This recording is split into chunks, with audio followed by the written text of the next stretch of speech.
A caution to the panel. This question will sound like a statement, and the reason is it is a statement. However, I will welcome your responses at the end of it. Our nation is at nearly 10% unemployment, and we need three things: jobs, jobs, and jobs. I'm proud to represent the 4th District of Louisiana, a district rich in energy and home of the Haynesville Shale play.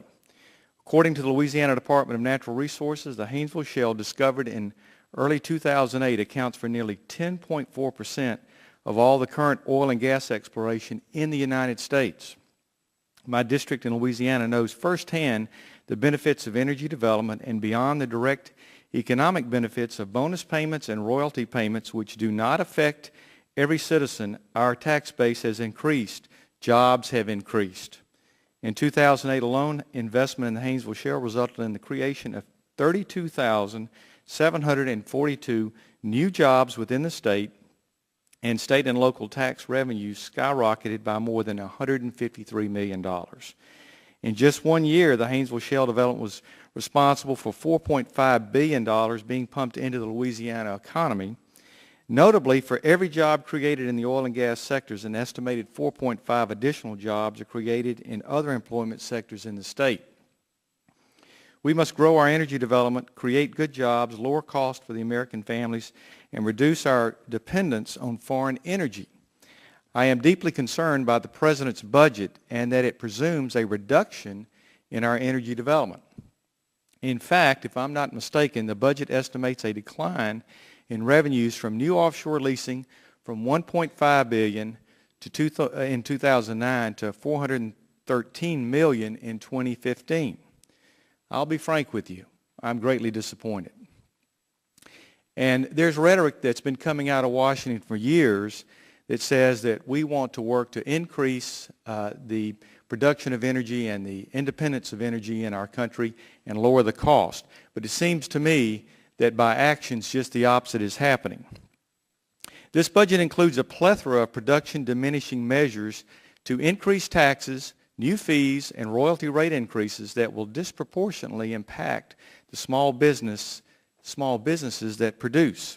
Specifically, these new tax increases are directly targeted at oil and gas operations in the United States, which include repeal of expensing for intangible drilling costs, a move that will increase the cost of American energy by nearly $8 billion and affect 82% of the American natural gas production. The effect on Louisiana, indeed the effect on American energy production, will be devastating, limiting new investments and resulting in lost jobs and less exploration. This single example just touches the surface of the proposed budget increased cost and disincentives that will squelch job creation and result in job losses. And you know, we always say that if you want more of something, you give incentives, and if you want less, you add taxes.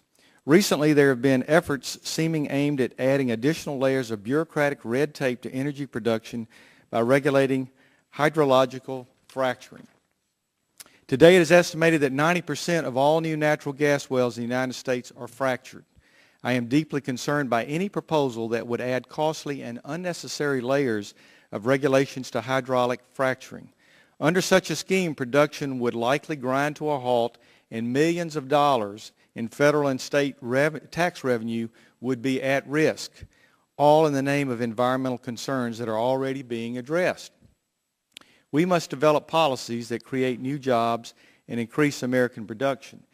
And I'll say parenthetically that in a hearing that we had last fall, I asked the question, why in the world do we want to put hydrofracking under EPA or Clean Water Act or whatever? And the general answer I got was that we need to raise the cost of producing natural gas so as to make alternative forms of energy more competitive. I think that answer is very unsatisfactory, and I'd welcome any better answers to that question. But just in the moment that I have, I'm running out of time, and I'll get back to you later, is to Mr. Abbey. Can you tell me what we're doing proactively to increase natural gas production?